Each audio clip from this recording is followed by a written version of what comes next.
Hello, I am Prerna and welcome to my channel e-learners, and today I will discuss a phrase that is objective correlative, which is first time coined by Washington Allston, an American poet and painter.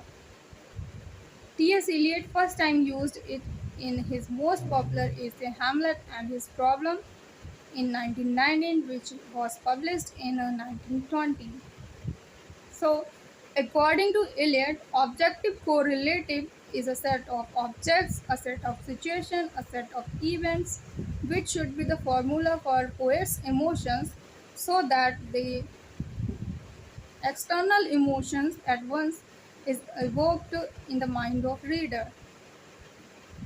Objective correlative set of objects है, set of situations है, जिसके माध्यम से जो character के mind में जो emotions या थॉट्स हैं वो same emotion same thoughts reader या ऑडियंस के माइंड में भी अराइज होते हैं।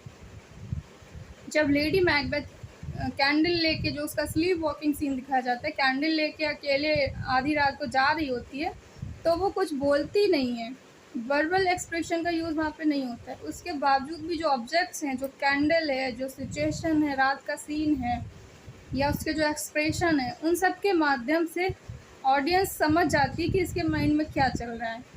ये फ्रस्ट्रेट हो रही है या ये परेशान है या इसको डर लग रहा है। वो सारी चीज़ें जो उसके माइंड में चल रही हैं, वही सारी चीज़ें ऑडियंस के माइंड में भी आ जाती हैं। लेकिन ये जो कोरिलेशन हुआ है, ये सिचुएशंस या इवेंट्स या फिर ऑब्जेक्ट्स की हेल्प से हुआ है, इसीलिए इसको ऑब्जेक्टिव कोरिलेटिव बोलते हैं। इसका और इजी एग्जांपल ले लेते हैं। अगर खेतों में लहराती फसल दिखाई जा रही है और गार्डन में बहुत सारे अच्छे अच्छे फूल खिलते हुए दिखाए जा रहे हैं, तो आप खुद ही समझ जाएंगे कि स्प्रिंग सीज़न आ चुका है। किसी ने आपको आके बताया नहीं है, लेकिन उन ऑब्जेक्ट्स से या सिचुएशंस को देखकर आप समझ गए कि स्प्रिंग सीज़न आ चुका है। तो जब ऑब्जेक्ट से चीज़ कोरिलेट करता है स्पेक्टेटर या ऑडियंस या रीडर, तो उसको ऑब्जेक्टिव कोरिलेटिव कहते हैं। और ये जो ऑब्जेक्टिव कोरिलेटिव है, ये एक तरीका है पोएट की पर्सनालिटी को डीपर्सनलाइज करने का into the mind of reader. जो पोएट है, जो ड्रामेटिस्ट है, उसकी पर्सनालिटी को डीपर्सनलाइज कर दिया जाता है इसके माध्यम से।